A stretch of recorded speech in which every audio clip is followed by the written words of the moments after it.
Coba bayangkan orang kaya, kaya raya, bangun pagi dalam kondisi tubuh sakit-sakitan, capek, memiliki banyak penyakit.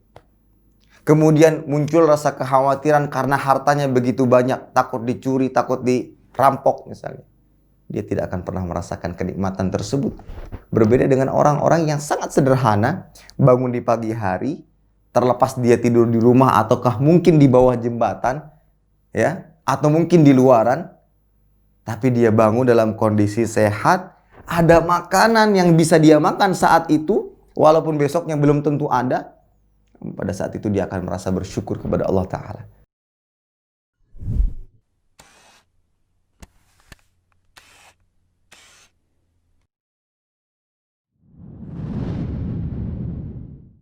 Bismillahirrahmanirrahim. Assalamualaikum warahmatullahi wabarakatuh. Alhamdulillah, wassalatu wassalamu ala rasulillah wa ala alihi wa sahbihi wa man ittaba'a hudahu ila yaumil qiyamah, amma ba'd. Ikhwatal iman, kaum muslimin dan muslimat yang dimuliakan Allah Subhanahu wa Ta'ala. Alhamdulillah, senantiasa kita panjatkan rasa syukur kepada Allah Ta'ala atas segala kenikmatan yang Allah limpahkan kepada kita. Salawat dan salam senantiasa kita haturkan kepada junjungan kita Nabi Muhammad sallallahu alaihi wasallam beserta kerabat beliau, para sahabat dan orang-orang yang senantiasa terus-menerus berada di jalannya sampai hari kiamat kelak. Ikhwatal iman, kaum muslimin dan muslimat yang dimuliakan Allah Subhanahu wa Ta'ala. Biidznillah Ta'ala, pada pagi hari ini kita akan membahas kajian tematik yang berjudul Jangan abaikan dan jangan lupakan kenikmatan yang Allah berikan kepada kita berupa keamanan. Sehingga sepatutnya setiap muslim dan seluruh kaum muslimin berusaha untuk menjaganya bersama-sama. Baik, ikhwatal iman, kaum muslimin dan muslimat yang dimuliakan Allah Subhanahu wa Ta'ala, sadar atau tidak sadar, kita saat ini hidup di zaman yang penuh dengan fitnah. Yang sangat mengkhawatirkan fitnah-fitnah tersebut sedang menggerogoti keamanan kita bersama. Munculnya berbagai macam syubhat yang hendak menghancurkan keamanan yang telah terwujud atau tercipta. Maka dari itu, ikhwatal iman, kita berusaha dan bersama-sama untuk menjaga keamanan tersebut. Kembali kepada Allah Ta'ala, berdoa kepadanya, meminta kepadanya, agar kenikmatan berupa keamanan ini senantiasa terjaga, senantiasa terlindungi.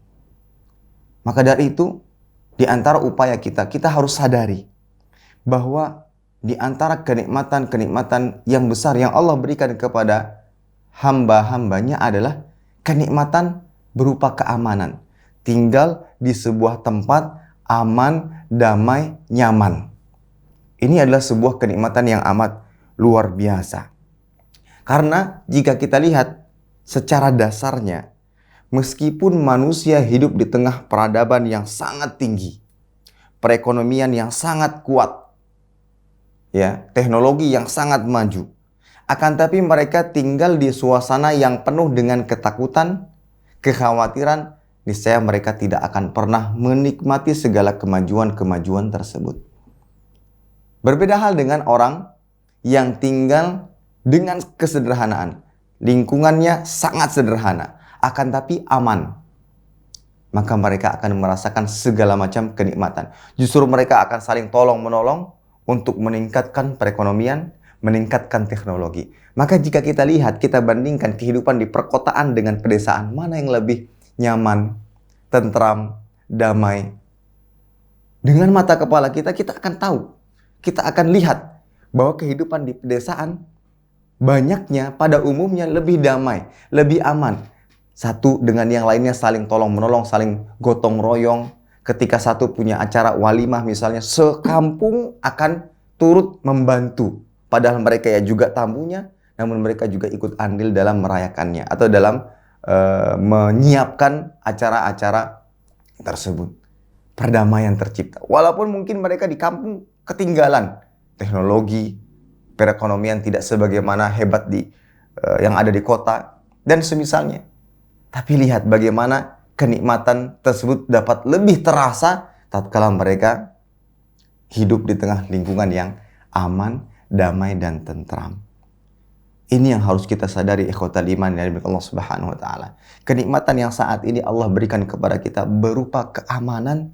Bagaimana caranya kita harus senantiasa jaga. Jangan lupakan kenikmatan ini. Jangan abaikan kenikmatan yang sangat besar ini. Berupa keamanan. Baik ikhwatal iman yang dimuliakan Allah Subhanahu wa taala. Dalil-dalil dalam Al-Qur'an maupun hadis-hadis menunjukkan bahwasanya keamanan itu merupakan nikmat yang sangat besar. Yang pertama ikhwatal iman, Allah taala menyebutkan dalam surat Al-Baqarah ayat 155. Dalam ayat ini Allah taala menyebutkan bahwa di antara yang akan diuji atau yang akan diujikan kepada umat manusia adalah berupa rasa ketakutan. Dalam arti di situ dicabut sedikit keamanan. Ini di antara ujian yang Allah berikan kepada hamba-hambanya. Sebagaimana Allah Ta'ala berfirman, وَلَنَبَلُوَنَّكُمْ بِشَيْءٍ مِنَ الْخَوْفِ وَالْجُوعِ وَنَقْصٍ مِنَ الْأَمْوَالِ وَالْأَنْفُسِ وَالثَّمَرَاتِ وَبَشِّرِ الصَّابِرِينَ. Dan sungguh akan kami berikan cobaan kepada kamu dengan sedikit ketakutan, kelaparan, kekurangan harta, jiwa, dan buah-buahan, dan berikanlah berita gembira kepada orang-orang yang sabar. Yang kita garis bawahi adalah di antara yang Allah ujikan kepada hamba-hambanya, Allah berikan rasa ketakutan. Ini menunjukkan bahwasanya keamanan itu merupakan kenikmatan yang besar yang senantiasa harus disyukuri dan dijaga oleh setiap hamba-hamba Allah Ta'ala. Kemudian yang berikutnya ikhwatal iman ditunjukkan dalam surat Al-Baqarah ayat 126, yang mana di antara yang diminta oleh Nabi Ibrahim alaihissalam adalah menjadikan sebuah negara menjadi negara yang aman sebelum beliau meminta buah-buahan, makanan-makanan. Sebagaimana ditunjukkan dalam ayat ini, wa idz qala Ibrahim rabbi ij'al hadza baladan amina warzuq ahlahu minats tsamarat man amana minhum billahi wal yaumil akhir. Ya Rabbku, jadikanlah negeri ini negeri yang aman sentosa dan berikanlah rezeki dan buah-buahan kepada penduduknya yang beriman di antara mereka kepada Allah dan hari kemudian. Dijelaskan oleh para ulama kenapa yang diminta pertama kali oleh Nabi Ibrahim alaihissalam adalah keamanan sebelum makan dan minuman. Karena ikhwatal iman, stabilitas keamanan ini merupakan salah satu sebab datangnya rezeki. Tatkala aman, sentosa, damai antara masyarakat, maka akan dengan izin Allah maka akan mendatangkan segala macam rezeki. Kuncinya adalah stabilitas keamanan. Tatkala aman, rasa aman tersebar luas. Siapapun merasa aman, dia akan berdagang, dia akan berusaha dan segala macam usaha-usaha yang ia lakukan untuk menggapai, mencari rezeki, maka akan terwujud, tercipta. Dengan catatan tempat tinggal yang ia hidup di dalamnya adalah aman. Yang kedua ikhwatal iman, kenikmatan baik berupa makanan, minuman sama sekali tidak akan pernah bisa dinikmati dengan benar tatkala ia tinggal di tengah-tengah kekhawatiran dan ketakutan. Ya, sekaya apapun dirinya, semegah apapun rumahnya, sehebat apapun penjagaan yang ada di sekeliling rumahnya, tapi tatkala dia tinggal dalam sebuah tempat masyarakat yang sama sekali tidak aman, penuh dengan ketakutan, teror, dan semisalnya, dia tidak akan pernah bisa merasakan kenikmatan setiap suapan-suapan yang masuk ke dalam mulutnya. Ya. Kemudian ikhwatal iman, yang lebih penting dari sekedar hanya makanan saja, akibat dibalik tinggal dalam sebuah negara yang aman adalah kenikmatan, kenyamanan dalam menjalankan ibadah kepada Allah Subhanahu wa taala. Ini ikhwatal iman dimuliakan Allah Subhanahu wa taala. Bahwa tentunya yang kita butuhkan sebenarnya di balik keamanan yang kita minta, yang diminta oleh Nabi Ibrahim alaihissalam adalah bagaimana seorang hamba bisa beribadah kepada Allah Ta'ala. Maka dari itu kenapa ada hijrah Nabi Muhammad SAW bersama sahabat-sahabatnya hijrah. Ya. Tujuannya apa? Agar mereka menemukan tempat tinggal yang aman. Untuk apa? Untuk beribadah kepada Allah Subhanahu wa taala. Dan itu yang lebih utama dibandingkan hanya sekedar makan dan minum. Maka dengan alasan-alasan ini dapat kita ketahui bahwasanya kenikmatan keamanan itu lebih tinggi dibandingkan kenikmatan makan dan minuman. Sehingga Nabi Ibrahim alaihissalam berdoa kepada Allah Ta'ala agar diberikan keamanan sebelum diberikan rezeki berupa makanan-makanan dan minuman. Baik, dalil lain ikhwatal iman yang dimiliki Allah Subhanahu wa taala yang menunjukkan akan kenikmatan keamanan yang sangat besar. Tujuannya apa ikhwatal iman? Kita harus tahu ini tujuannya agar kita betul-betul menyadari kenikmatan aman saat ini yang kita rasakan. Ibu-ibu mungkin belanja ke pasar, para suami kerja ke kantor, anak-anak sekolah. Bahkan sebagian anaknya berangkat sendiri ke sekolah, pulang sendiri. Tanpa ada rasa takut sekalipun, ini menunjukkan inilah keamanan yang kita damba-dambakan sebenarnya. Inilah kenikmatan yang sangat besar, yang harus kita jaga bersama. Ya, yang harus kita syukuri bersama. Jangan sampai ini mulai digerogoti oleh orang-orang yang dengki. Orang-orang yang menyebarkan syubhat yang pada akhirnya ingin merusak keamanan yang saat ini kita dapatkan. Yang saat ini kita rasakan. Keutamaan yang lainnya atau dalil yang menunjukkan kenikmatan besar dari sebuah keamanan adalah ditunjukkan dalam sebuah hadis dari Ubaidillah bin Mihsan radhiyallahu anhu. Rasulullah sallallahu alaihi wasallam bersabda, "Man asbaha minkum aminan fi sirbihi, mu'afan fi jasadihi, indahu qutu yaumihi, faka'annama hizat lahu dunya bihadzafiriha." Siapa di antara mereka yang aman di pagi hari di rumahnya, tubuhnya sehat, dan ia memiliki makanan untuk hari tersebut, maka seakan-akan dunia seluruhnya telah diberikan kepadanya. Kita semua, ikhwatal iman, kaum muslimin dan muslimat, tatkala bangun di pagi hari dalam kondisi aman, tanpa ada rasa ketakutan, ya. Kemudian tubuh kita dalam kondisi sehat, segar bugar. Kemudian kita memiliki makan yang bisa kita makan di pagi hari, baik itu nasi, kue, atau makanan-makanan sederhana lainnya. Maka kondisi tersebut seakan-akan dunia dan seisinya ini sudah menjadi milik kita semua. Coba bayangkan orang kaya, kaya raya, bangun pagi dalam kondisi tubuh sakit-sakitan, capek, memiliki banyak penyakit. Kemudian muncul rasa kekhawatiran karena hartanya begitu banyak, takut dicuri, takut dirampok misalnya. Dia tidak akan pernah merasakan kenikmatan tersebut. Berbeda dengan orang-orang yang sangat sederhana, bangun di pagi hari, terlepas dia tidur di rumah ataukah mungkin di bawah jembatan, ya, atau mungkin di luaran, tapi dia bangun dalam kondisi sehat, ada makanan yang bisa dia makan saat itu, walaupun besoknya belum tentu ada. Pada saat itu dia akan merasa bersyukur kepada Allah Ta'ala. Seakan-akan dunia dan seisinya telah menjadi miliknya. Ini dalil yang lain yang menunjukkan bahwa kenikmatan aman itu amat luar biasa, yang patut kita syukuri, yang patut kita jaga. Kemudian yang berikutnya, ikhwatal iman dimiliki Allah Subhanahu wa taala, keamanan ini lebih utama dibandingkan kesehatan. Kesehatan badan. Ya. Ar-Razi rahimahullah taala, beliau membuat gambaran agar kita lebih sadar bahwa nikmat aman itu lebih besar dibandingkan nikmat sehat. Apa penjelasan beliau? Su'ila ba'dul ulama.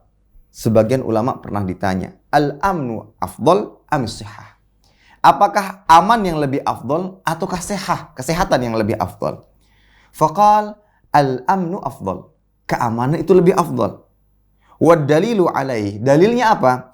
Anna syatan law inkasarat rijluha fa innaha tasihhu ba'da zaman.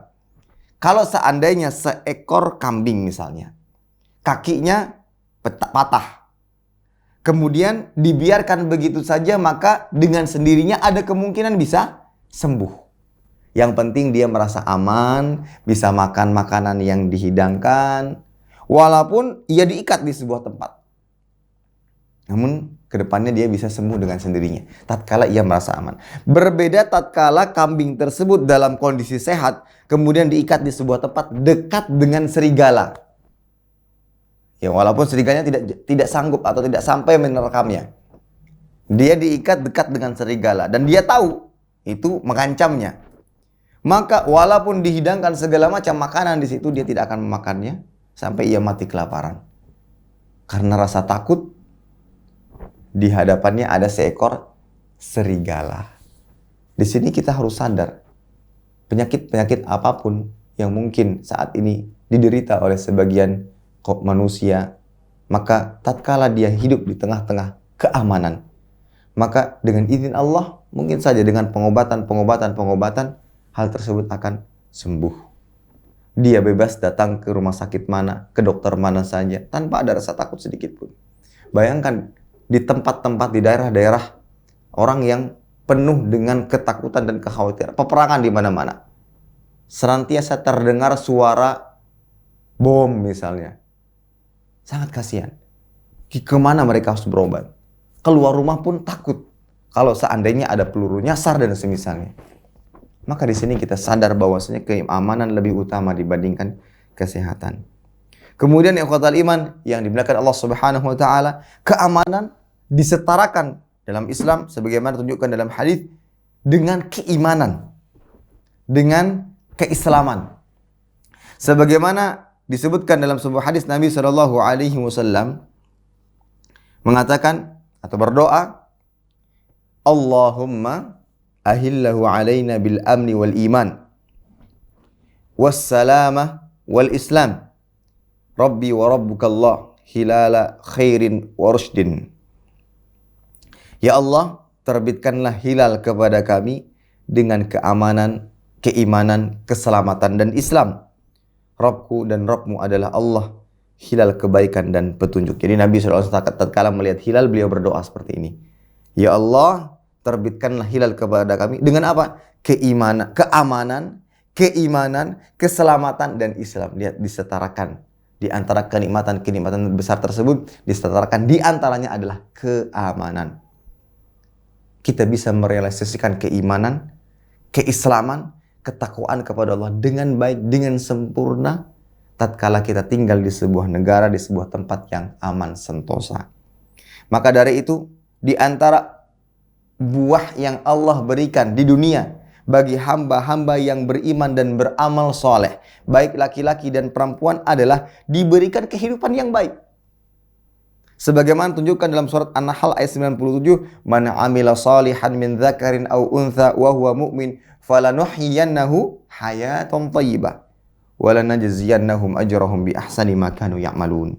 Barang siapa yang mengerjakan amal soleh, baik laki-laki maupun perempuan, dalam keadaan beriman, maka sungguhnya kami akan berikan kepadanya kehidupan yang baik. Ini di antara buah yang Allah berikan bagi hamba-hamba yang beriman, laki-laki maupun perempuan, tatkala hidup di dunia. Diberikan kehidupan yang baik, yang aman, damai, sentosa. Dia bisa menikmati segala macam kenikmatan dan rezeki yang Allah berikan kepadanya. Ini menunjukkan bahwa keamanan merupakan nikmat yang besar, ikhwatal iman, yang dimiliki Allah Subhanahu wa taala. Mari kita sadari kembali nikmat yang amat luar biasa yang Allah berikan kepada kita saat ini. Nikmat aman. Anda pergi ke sebuah tempat aman. Anak-anak Anda berangkat ke sekolah dengan aman. Baik dia berangkat sendiri ataupun diantar. Tatkala istri meminta izin untuk pergi ke pasar, Anda mengizinkannya dengan tanpa rasa ketakutan, kekhawatiran. Kenapa? Karena aman.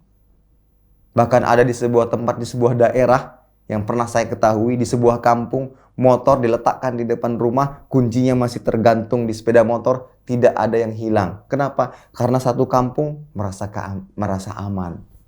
Semuanya damai, tidak ada hasad, tidak ada dengki, tidak ada pencuri. Itu sebuah kenikmatan yang amat luar biasa. Walaupun mungkin di kampung-kampung tersebut tidak ada teknologi yang canggih, sinyal sulit didapatkan. Tapi buat apa sinyal mungkin bagi mereka? Mereka bisa berbicara dengan satu dengan yang lainnya dengan mudah karena dekat. Tatkala memerlukan sesuatu, dia datang ke rumahnya. Itulah buah-buah daripada kenikmatan berupa keamanan yang Allah berikan. Mari kita sadari lagi. Dan ingat ikhwatal iman, tahu atau tidak tahu, kita saat ini hidup di tengah-tengah fitnah-fitnah yang merajalela di mana-mana, yang hendak menggerogoti dan menghancurkan kenikmatan aman yang saat ini kita rasakan. Bisa jadi di sana ada orang-orang dengki, hasad kepada kita. Dia dengan segala macam cara berusaha untuk merusak itu sebuah keamanan yang telah tercipta. Ya. Padahal alhamdulillah selama ini Allah senantiasa menjaga kita dengan memberikan keamanan tersebut. Maka ini tugas kita bersama-sama. Dimulai dari pemerintah bahkan sampai masyarakatnya. Sama-sama berusaha menjaga keamanan negara yang saat ini kita tinggal di dalamnya. Ya. Bagaimana caranya ikhwatal iman? Apa langkah-langkah yang bisa kita lakukan? Dengan keterbatasan kita, kita bukan penguasa, kita bukan pemerintah. Bagaimana? Apa yang harus kita lakukan untuk senantiasa menjaga keimanan kepada Allah, menjaga keamanan yang Allah berikan kepada kita? Maka ada beberapa ikhwatal iman. Yang pertama, yang tidak kalah penting atau bahkan yang paling penting adalah mentauhidkan Allah Ta'ala. Mentauhidkan Allah Ta'ala. Jangan pernah sepelekan perkara ini. Ini di antara sebab Allah Ta'ala senantiasa menjaga keamanan kita. Allah senantiasa memberikan keamanan kepada kita. Dengan apa? Mentauhidkan Allah Ta'ala. Disebutkan dalam sebuah ayat. Dalam surat Al-An'am ayat 82. Allah Ta'ala berfirman. Alladzina amanu wa lam yalbisu imanahum bidzulmin ulaika lahumul amnu wa hum muhtadun.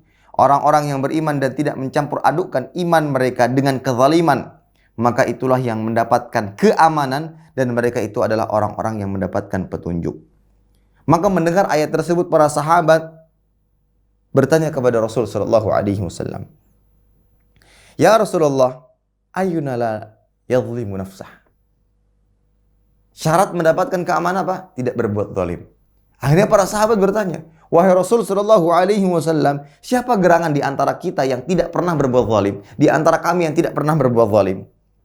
Maka Nabi sallallahu alaihi wasallam menjelaskan, "Laisa kama taqulun." Bukan seperti yang kalian katakan, bukan seperti yang kalian sangka. Alam yalbisu imanahum bidzulmin ay bisyirkin. Ya, orang-orang yang belum mencampur adukkan iman mereka dengan kezaliman, maksudnya adalah dengan kesyirikan. Awalam tasma'u ila qauli Luqman libnihi ya bunayya la tusyrik billah inna syirka la zulmun azim. Tidakkah kalian pernah mendengar perkataan Luqman kepada anaknya, yaitu ya bunayya, wahai anakku, la tusyrik billah, janganlah engkau berbuat syirik kepada Allah Ta'ala, inna syirka la zulmun azim, karena kesyirikan merupakan kezaliman yang sangat besar. Tatkala seorang hamba dapat menjaga atau sebuah masyarakat menjaga tauhid di dalamnya, senantiasa mentauhidkan Allah Ta'ala, senantiasa beramar ma'ruf nahi munkar di tengah-tengah mereka, agar tauhid yang ada pada negara tersebut, pada masyarakat tersebut senantiasa terjaga, senantiasa ditujukan kepada Allah Ta'ala, maka pada situ Allah akan berikan rezeki, nikmat kepada mereka berupa keamanan. Harus kita sadari, nikmat aman ini dari siapa? Dari Allah Ta'ala. Yang memberikan aman ini dari siapa? Allah Ta'ala. Tatkala sudah diberikan, yang menjaga keamanan saat ini, sampai detik ini siapa? Allah Ta'ala.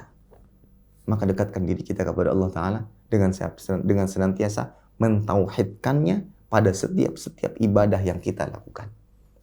Baik. Nah, tatkala seorang hamba atau sebuah masyarakat senantiasa beriman dan bertauhid kepada Allah Ta'ala, maka pada saat itu Allah Ta'ala akan memberikan atau melimpahkan kepada mereka segala keberkahan dari langit dan dari bumi. Dalam surat Al-A'raf ayat 96, Allah Ta'ala berfirman, "Walau anna ahlal qura amanu wattaqaw lafatahna 'alaihim barakatim minas sama'i wal ard." Kalau seandainya sekiranya penduduk negeri-negeri ini beriman dan bertakwa, pastilah kami akan melimpahkan kepada mereka keberkahan dari langit dan bumi. Itu tatkala setiap hamba, sebuah masyarakat, dalam sebuah daerah atau bahkan negara yang senantiasa beriman, bertakwa dan bertauhid kepada Allah Ta'ala, maka Allah akan berikan kepada mereka keberkahan dari langit dan bumi. Di antaranya adalah nikmat keamanan. Baik. Yang berikutnya, ikhwatal iman yang dimuliakan Allah Subhanahu wa taala, di antara sebab kita meraih keamanan adalah senantiasa menjalankan syariat Islam. Yang dimaksud dengan syariat Islam di sini adalah syariat yang bersumber dari dalil Al-Qur'an dan Sunnah, yang mana hal tersebut merupakan pondasi dan landasan sebuah syariat di dalam agama Islam. Sebagaimana Allah Ta'ala berfirman dalam surat Al-An'am ayat 153. Wa anna hadha sirati mustaqiman fattabi'uh wa la tattabi'us subul fatafarraqa bikum an sabili dzalikum wasaqum bihi la'allakum tattaqun. Dan bahwa yang kami perintahkan ini adalah jalanku yang lurus, maka ikutilah ia. Dan janganlah kamu mengikuti jalan-jalan yang lain, karena jalan-jalan itu mencerai-beraikan kamu dari jalannya, yaitu Allah Ta'ala. Yang demikian itu diperintahkan Allah agar kamu bertakwa. Kalau seandainya tidak kita ikuti jalan-jalan atau jalan yang dipilih dalam agama Islam ini, yaitu jalan yang lurus, maka akan terjadilah perpecahan, pertikaian di antara umat Islam. Dengan sebab jalan yang dipilih berbeda-beda. Ada yang mengambil ini dan ada yang mengambil itu. Tidak kembali kepada Al-Quran dan Sunnah. Namun kalau seandainya semua kembali kepada Al-Quran dan Sunnah, berpegang kepada Al-Quran dan Sunnah, manhaj dan metode beragamanya adalah Al-Quran dan Sunnah, bisa jadi mungkin di awal-awal terdapat perselisihan pendapat. Tapi tatkala dia tahu apa yang dia ambil itu bersumber dari Al-Quran dan Sunnah, maka itu yang akan diikuti. Tercipta perdamaian, keamanan. Semuanya akan bersatu di atas pedoman hidup mereka, yaitu Al-Quran dan Sunnah. Ya, dengan menjalankan syariat, maka semua akan terjaga. Lihat satu contoh saja, mendirikan sholat dengan cara menunaikan hak-haknya, kewajiban-kewajibannya secara sempurna. Apa yang akan didapatkan? Wa aqimis shalah, dirikanlah sholat, kata Allah Ta'ala dalam surat Al-Ankabut ayat 45. Wa aqimis shalah, innas sholata tanha 'anil fahsya wal munkar. Karena sholat itu bisa mencegah dari perbuatan-perbuatan keji dan mungkar. Kalau seandainya seluruh penduduk beriman, mentauhidkan Allah, kemudian menjalankan syariat Islam, di antaranya sholat. Setiap mereka sholat dengan cara yang baik, sempurna, maka tidak akan pernah ditemukan pada penduduk tersebut fahsya, perbuatan keji, dan perbuatan yang mungkar. Karena syariat Islam yang mereka jalankan dengan benar. Baik. Kemudian yang berikutnya, ikhwatal iman yang dimuliakan Allah Subhanahu wa taala, ini juga penting, mengembalikan perkara-perkara besar kepada para ulama dan umara. Kita memiliki keterbatasan ilmu, kita sadari itu. Maka dalam perkara-perkara yang besar, ya, misalkan tentang kenegaraan dan semisalnya, perkara-perkara yang besar, ada kalanya kita tidak pantas untuk berbicara, untuk menyuarakan pendapat, karena bukan kapasitas kita. Bukan kapasitas kita. Kita mungkin hanya sebatas berdoa kepada Allah Ta'ala agar diberikan jalan keluar yang terbaik, diberikan solusi yang terbaik. Yang pantas berbicara dalam hal ini adalah para ulama dan umara yang memiliki kapasitas akan hal itu. Kita bertanya kepada ulama, Ustadz, bagaimana pendapat ini dan ini dan ini? Bagaimana bimbingan, bagaimana saran Anda? Bagaimana petunjuk Nabi Shallallahu Alaihi Wasallam yang Anda ketahui dari Al-Quran dan Sunnah tatkala menghadapi kondisi-kondisi seperti ini? Apa solusinya? Namun kalau seandainya semua orang menyuarakan pendapatnya dan dia tidak memiliki ilmu tentang hal itu, yang terjadi adalah kerusakan-kerusakan. Yang A berpendapat ini dan ini dan ini dan ini. Ya. Ada kalanya kita tidak ikut berbicara. Mungkin batasan kita hanya berdoa kepada Allah Ta'ala agar semuanya kembali baik, diberikan solusi yang terbaik. Kalaupun seandainya kita ingin bertanya, tanya kepada para ulama, karena mereka lah yang memiliki kapasitas akan hal ini. Ini ikhwatal iman yang dimiliki Allah Subhanahu wa taala. Sebagaimana Allah Ta'ala berfirman dalam surat An-Nisa ayat 83, wa idza ja'ahum amrun minal amni awil khaufi adza'u bih walau radduhu ila rasul wa ila ulil amri minhum la'alimahu alladhina yastanbiqunahu minhum walaula fadlullahi alaikum warahmatuhu lattaba'tum asyaitana illa qalila. Dan apabila datang kepada mereka suatu berita tentang keamanan ataupun ketakutan, mereka lalu menyiarkannya, ya, dan kalau mereka menyerahkan kepada Rasul dan ulil amri di antara mereka, tentulah orang-orang yang ingin mengetahui kebenarannya akan dapat mengetahuinya dari mereka, yaitu dari Rasul dan para ulil amri. Kalau tidaklah karena karunia dan rahmat Allah kepada kamu, tentulah kamu mengikuti syaitan kecuali sebagian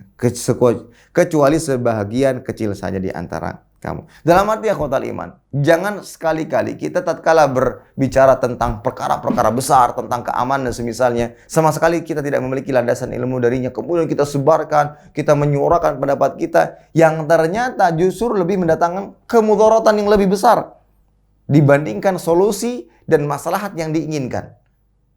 Nah, ini kebanyakan orang tertipu dengan keinginannya untuk mendapatkan maslahat. Tapi cara-cara yang dia lakukan salah, keliru. Malah yang datang adalah kerusakan. Dia menjadi provokator yang membuat orang-orang marah, emosi, yang pada akhirnya bertindak tidak sesuai dengan tuntunan syariat Islam, yang pada akhirnya kerusakanlah yang terjadi. Kalau seandainya dikembalikan kepada ulama, dikembalikan kepada orang-orang yang berilmu, kepada umara juga, maka akan tercipta atau ditemukan solusi-solusi yang terbaik. Dan cara menemukan tersebut dengan cara-cara yang baik. Nah, ikhwatal iman ya Allah Subhanahu wa ta'ala, di antara usaha dan upaya kita untuk senantiasa mewujudkan keamanan dan menjaga keamanan dalam sebuah negara.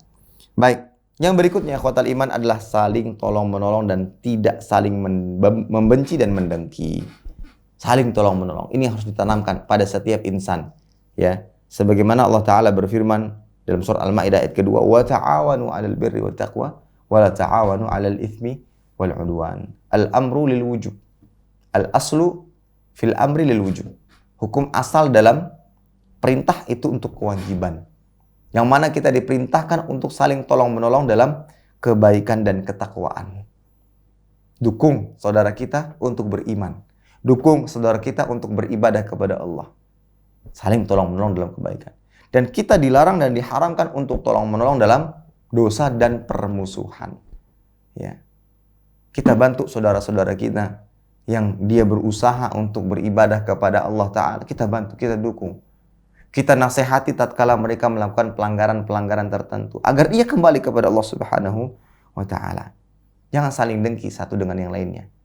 Hidupkan rasa saling tolong-menolong. Inilah yang akan senantiasa menciptakan keamanan dalam sebuah negara. Tidak akan pernah ditemukan orang-orang yang kelaparan. Kenapa? Pasti ada yang membantunya.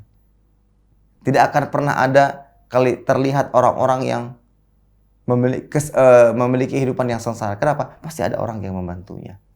Baik, kemudian berikutnya ikhwatal iman yang dimiliki Allah Subhanahu wa Ta'ala, salah satu yang tidak boleh hilang agar keamanan senantiasa tercipta dan terjaga adalah amar ma'ruf nahi mungkar. Penting. Kita beramar ma'ruf nahyu mungkar. Tatkala melihat pelanggaran, kita berikan nasihat dengan cara yang baik. Ketika ada kebaikan yang itu bisa mendongkrak keimanan, kita ajak orang-orang untuk melaksanakannya, untuk mengerjakannya, agar semua iman masyarakat kala itu bertambah. Amar ma'ruf nahi mungkar. Sebagaimana Allah Ta'ala berfirman dalam surat Al-Baqarah ayat 251, walaula daf'ullahin nasa ba'dahum bi ba'd la fasadatil ardu walakinallaha dzu fadlin 'alal 'alamin. Seandainya Allah tidak menolak keganasan sebagian manusia dengan sebagian yang lain, pastilah rusaklah bumi ini. Tetapi Allah mempunyai karunia yang dicurahkan atas semesta alam. Kemudian Nabi SAW bersabda, man ra'a minkum munkaran falyughayyirhu bi yadihi fa illam yastati' fa bi lisanihi fa illam yastati' fa bi qalbihi wa dzalika adhaful iman. Barang siapa di antara kalian yang melihat kemungkaran, maka hendaklah ia merubah dengan mengingkarinya, itu dengan tangannya, dengan kekuasaannya. Jika tidak mampu, hendaklah dia merubah atau mengingkarinya dengan lisannya. Jika tidak mampu, hendaklah ia merubah dengan hatinya, dan itulah keimanan yang paling lemah. Dalam hadits ini kita dibimbing oleh Nabi SAW untuk melihat mana batasan kapasitas yang kita miliki. Batas kapasitas kita di mana? Ketika kita memiliki wilayah, memiliki kekuasaan, kita sebagai pemimpin dalam tempat tertentu, maka mungkin kita bisa kita bisa ingkari dengan tangan kita. Namun jika tidak, maka tidak ada hak untuk kita melakukan hal tersebut. Ya, tidak ada hak. Kenapa? Karena nanti akan timbul kerusakan-kerusakan yang lebih besar dibandingkan kerusakan yang ia lakukan. Tatkala kita bukan orang yang memiliki kekuasaan. Yang kedua, tatkala tidak memiliki kekuasaan, maka kita berikan nasihat. Namun kapasitas kita apakah sampai kepada hal itu? Ya. Orang-orang tidak akan mendengar tatkala kita tidak memiliki kapasitas tentang itu. Memiliki kapasitas untuk memberikan nasihat. Jika tidak, maka akan timbul kerusakan yang ada. Ya. Dia sadar, ya bisa jadi orang-orang yang dinasihati justru tidak akan menerima, justru akan semakin parah. Dan jika tidak memiliki kemampuan akan hal tersebut, maka dengan hati, dan itulah selemah-lemahnya selemah-lemahnya iman. Maka dari itu ya ikhwatal iman, dijelaskan oleh para ulama, orang yang ingin beramar ma'ruf nahi mungkar, dia harus memiliki 3 bekal. Wajib memiliki 3 bekal. Ilmu, lemah lembut, sabar. Harus. Ia ingin mengingkari dengan kekuasaannya, harus memiliki ilmu, lemah lembut, sabar. Ia ingin mengingkari, menasihati dengan lisannya, harus memiliki 3. Ilmu, lemah lembut, dan sabar. Tidak boleh hilang pada diri seseorang yang ingin beramar ma'ruf nahi mungkar. Ilmu, karena sebagaimana yang kita ketahui, ilmu adalah bekal amal. Ya, sebagaimana dikatakan oleh Mu'adz bin Jabal, al-ilmu imamul adl, imamul amal, al-ilmu imamul amal, wal amalu tabi'u. Ilmu itulah imamnya amal. Sementara amal itu pengikutnya. Setiap amal hamba itu akan mengikuti batasan ilmu yang ia miliki.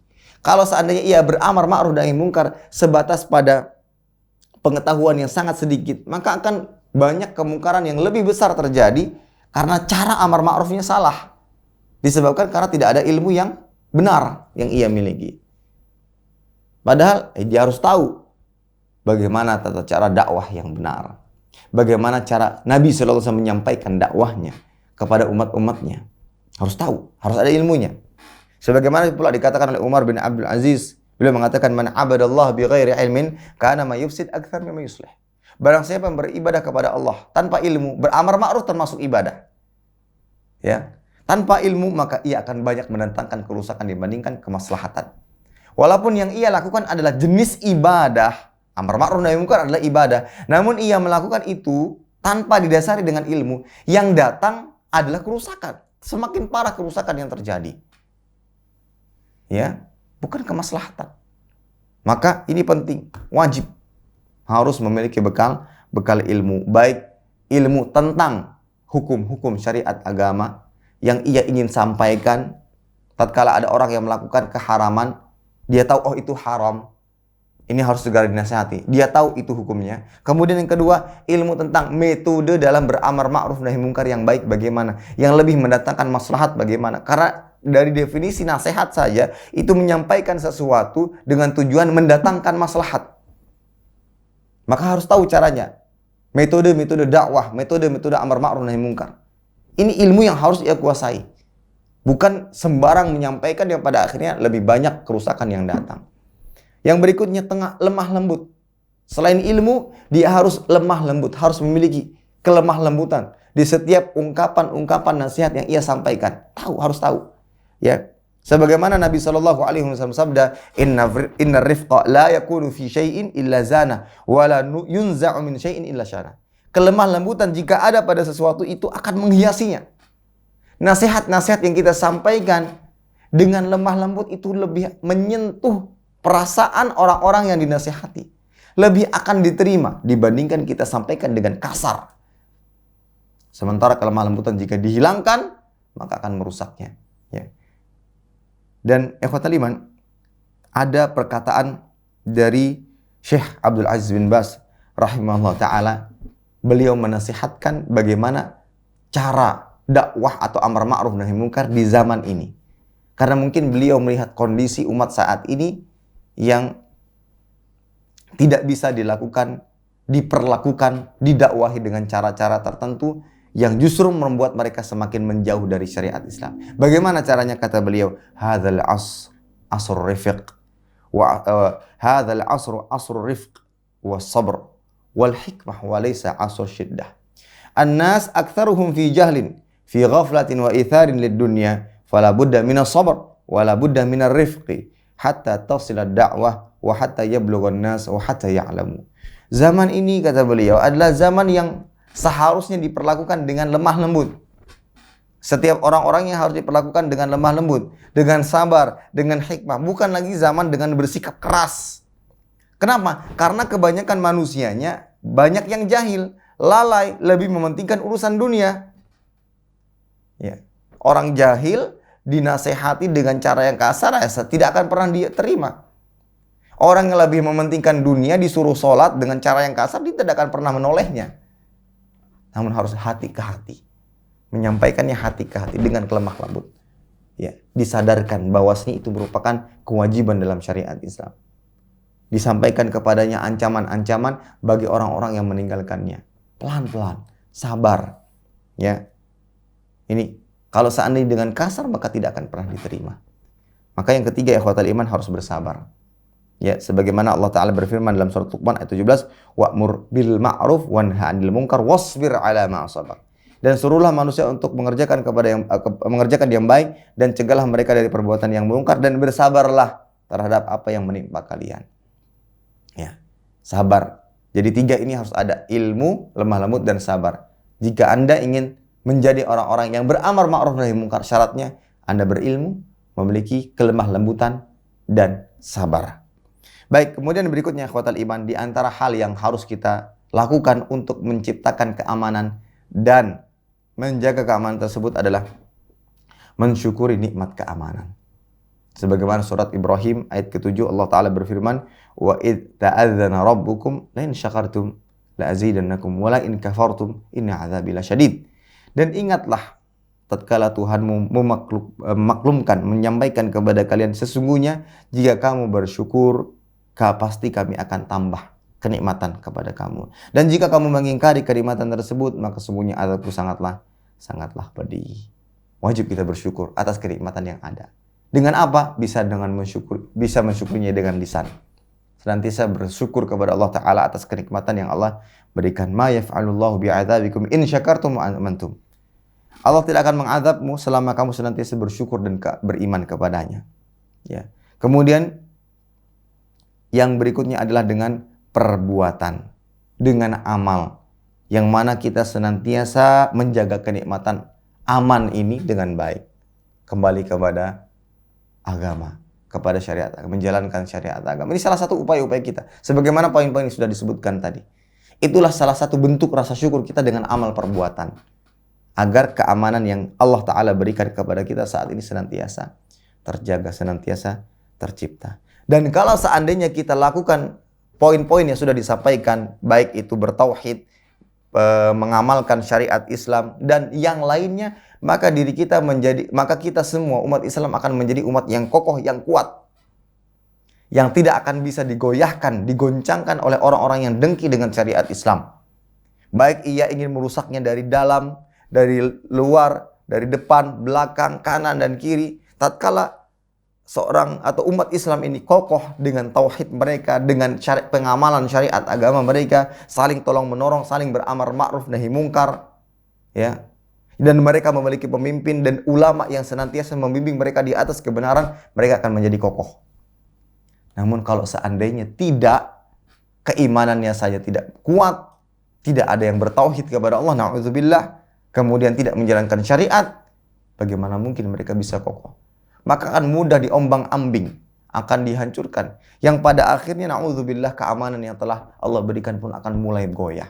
Sebagaimana ditunjukkan dalam sebuah hadis, Nabi SAW bersabda, yushiku an tada'a alaikumul umam kama tada'al akalatu ila qas'atiha. Qala qailun aw min qillatin nahnu yawma idzin. Qala bal antum yawma idzin katsir walakinnakum gutha'un ka gutha'is sail. Wa la yanza'anna Allah min suduri aduwikumul mahabah minkum wa liyaqdhifanallahu fi qulubikumul wahn. Qalu ya Rasulullah wa mal wahn hubbud dunya wa karahiyatul maut. Kata Nabi SAW, hampir-hampir umat lain ini bersatu merebutkan kalian seperti orang-orang yang berebut hidangan dalam sebuah piring. Ya, jadi umat-umat yang lainnya, orang-orang kafir yang lainnya bersatu padu ingin menghancurkan dan menghilangkan segala macam keamanan-keamanan yang ada pada diri umat Islam. Sebagaimana orang-orang yang berkumpul mengelilingi sebuah nampan yang di atasnya terdapat hidangan-hidangan yang siap mereka santap. Tanpa ada penghalang sedikit pun. Sangat mudah. Mau ngambil yang sana, yang sini, yang situ. Semua mudah. Salah seorang bertanya kepada Nabi, apakah jumlah kita pada saat itu sangat sedikit? Kata Nabi SAW, tidak. Kalian sangat banyak. Sangat banyak. Tapi kalian ibarat buih yang ada di lautan. Yang sangat mudah terombang-ambing. Yang sangat mudah ditarik ke sana, ditarik ke sini. Didorong ke sana dan didorong ke sini. Disebabkan karena apa? Tidak ada pendirian yang kuat. Iman lemah. Kurang taat dalam menjalankan syariat. Tauhid tidak ada. Terlalu cinta dunia. Yang disebut dengan wahan. Hubbud dunya wa karahiyatul maut. Terlalu cinta dunia dengan takut mati. Kalau seandainya ini ada, na'udzubillah, tidak akan bisa tercipta menjaga keimanan yang selama ini telah kita dapatkan.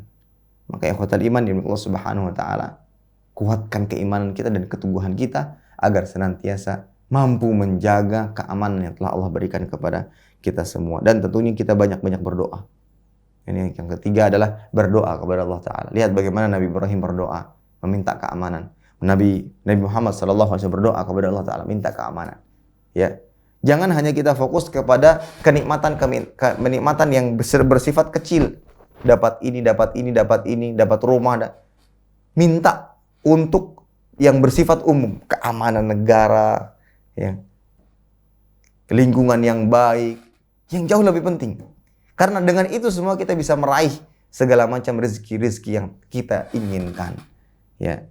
Wallahu ta'ala a'lam bishawab. Dan ingat, ada ungkapan yang menyebutkan al-fitnatu naimah la'anallah man aiqadhaha. Fitnah pada dasarnya tidur. Maka Allah melaknat orang yang membangunkannya. Dengan cara apa? Dengan ia tidak kembali kepada agama.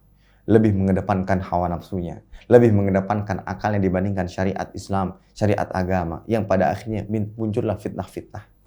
Yang mana fitnah-fitnah ini yang bisa menghancurkan dan menggerogoti keamanan yang selama ini kita dapatkan. Wattaqu fitnatan la tusibanna alladhina zalamu minkum khassah wa'lamu annallaha syadidul iqab, dalam surat Al-Anfal ayat 25. Dan takutlah kalian kepada fitnah, ya, yang mana tidak khusus menimpa orang-orang zalim saja di antara kalian, tetapi apa? Juga bisa menimpa yang lainnya. Wa'lamu anallaha syadidul iqab, dan ketahuilah bahwa amat keraslah siksa Allah Subhanahu wa taala. Hati-hati dengan fitnah, dengan azab, dengan siksa yang tidak hanya mengenai orang-orang tertentu saja, orang-orang yang berbuat zalim saja, namun bisa bersifat umum. Bisa bersifat umum karena tidak ditegakkannya syariat Islam, karena tidak ditegakkannya tauhid kepada Allah Subhanahu wa taala.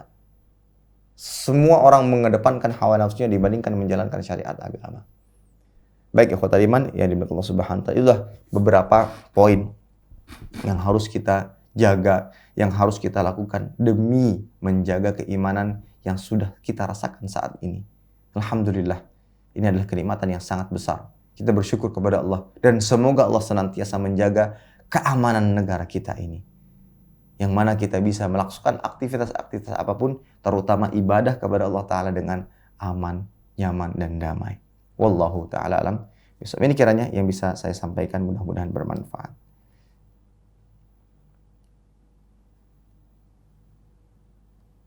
Bismillah Ustaz, apakah hidup tanpa hutang itu bisa dikatakan hidup aman? Dikatakan hidup aman, mungkin lebih tepat dikatakan hidup nyaman. Tatkala seseorang hidup tanpa ada hutang, yang mana dengan kenyamanan tersebut tercipta keamanan. Ya, dia nyaman, tentram, damai, tidak ada tanggungan-tanggungan. Itu hidup tanpa hutang. Namun bukan berarti hal ini dilarang. Hutang diperbolehkan. Hukum asalnya diperbolehkan selama tujuannya dengan ketentuan ada kebutuhan-kebutuhan yang dikatakan mendesak, kemudian dia berniat untuk melunasinya, membayarkannya. Dan orang-orang yang menghutangi pun dianjurkan untuk meringankan orang-orang yang berhutang yang sedang terlilit masalah misalnya. Tetapi teruntuk bagi mereka yang berusaha untuk tidak berhutang, yang bisa memilah dan memilih mana kebutuhan dan mana keinginan. Tatkala itu keinginan dia tidak akan berhutang, maka dia akan merasakan kenyamanan dalam hidupnya. Nyaman. Ya. Ada orang yang punya mobil mewah, namun tiap bulannya dia dikejar-kejar dengan pelunasan, dengan cicilan.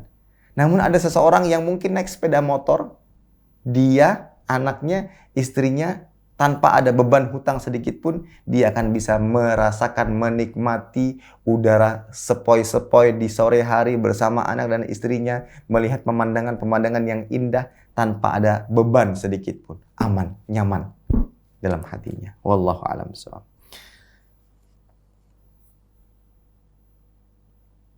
Assalamualaikum Ustaz. Waalaikumsalam. Apakah apabila di suatu daerah masih ada yang melakukan kesyirikan, maka daerah tersebut dikatakan belum aman? Bisa dikatakan demikian. Terancam. Tatkala kesyirikan merajalela di mana-mana. Ya. Apalagi hal tersebut tidak bisa lagi dibendung, maka saya sarankan lebih baik cari tempat yang Anda bisa merasakan keibadah kepada Allah Ta'ala dengan tenang. Ya. Kalau seandainya didapati sebuah daerah yang penuh dengan kesyirikan, penduduk-penduduknya senantiasa berbuat syirik kepada Allah Subhanahu wa Ta'ala. Berbuat syirik. Itu tidak akan pernah tidak pernah akan dirasakan keamanan dalam beribadah. Karena akan berbenturan dengan orang-orang yang berbuat syirik, dan berbuat syirik. Dan ingat, tatkala tauhid sudah tidak lagi dijaga, na'udzubillah, ini diantara sebab diturunkannya siksa dan azab dari Allah Ta'ala. Maka dari itu, belum dikatakan aman tatkala seseorang atau tatkala sebuah daerah semuanya dalam kondisi menyekutukan Allah Subhanahu wa Ta'ala. Wallahu a'lam bishawab. Assalamualaikum Ustaz. Apakah termasuk kehilangan rasa aman jika kita setiap hari bertikai dengan istri? Bisa dikatakan untuk lingkup kecil, iya. Hilang rasa aman, rasa nyaman dalam kehidupan rumah tangga. Ya. Setiap hari bertikai dengan istri, tidak pernah ditemukan solusi. Ini juga akan kehilangan. Karena di balik keamanan tersebut adalah tercipta kenyamanan, ketentraman dalam kehidupan, baik rumah tangga, bermasyarakat. Nah, kalau seandainya setiap hari bertikai, tidak akan pernah dirasakan. Dan bayangkan, na'udzubillah, kalau seandainya setiap rumah tangga dalam sebuah masyarakat terjadi seperti itu, pertikaian, akan hancur tuh. Sebuah masyarakat akan hancur. Ya, karena semuanya punya masalah di rumah tangga, akhirnya terbawa sampai keluar pekerjaan dan semua tidak beres. Maka kalau ditemukan pertikaian rumah tangga itu sesuatu kepastian yang senantiasa ada. Tapi orang yang beriman tahu cara menyelesaikannya. Dengan apa? Dengan kembali kepada syariat agama. Sang suami harus ada yang mengalah, terlepas dia salah ataukah dia yang benar. Ya, begitu pula sang istri tidak boleh egois. Sama-sama mencari solusi apa yang terbaik, bukan ingin menyalahkan. Ya sudah, saya salah nih, saya salah. Lantas apa solusinya bagi kita? Ya sudah, Mas, begini saja. Kamu salah, jangan pernah diulangi lagi ya. Kita bersama-sama membina keluarga kita dengan baik. Insya Allah saya akan berusaha. Selesai masalah. Tapi kalau menyalahkan kamu, ya saya suami terlalu sering disalahkan juga dia akan melonjak, ya. Dan kebalikannya juga itu, istri terlalu sering disalahkan juga akan sama. Kalau seandainya sudah sama-sama memiliki visi dan misi yang sama, kita cari solusi yuk. Ayo. Salahnya di mana? Ini dan ini dan ini. Ya sudah. Sekarang kita buang, kita ganti dengan yang lebih baik. Selesai. Akan tercipta keamanan, kenyamanan dalam rumah tangga.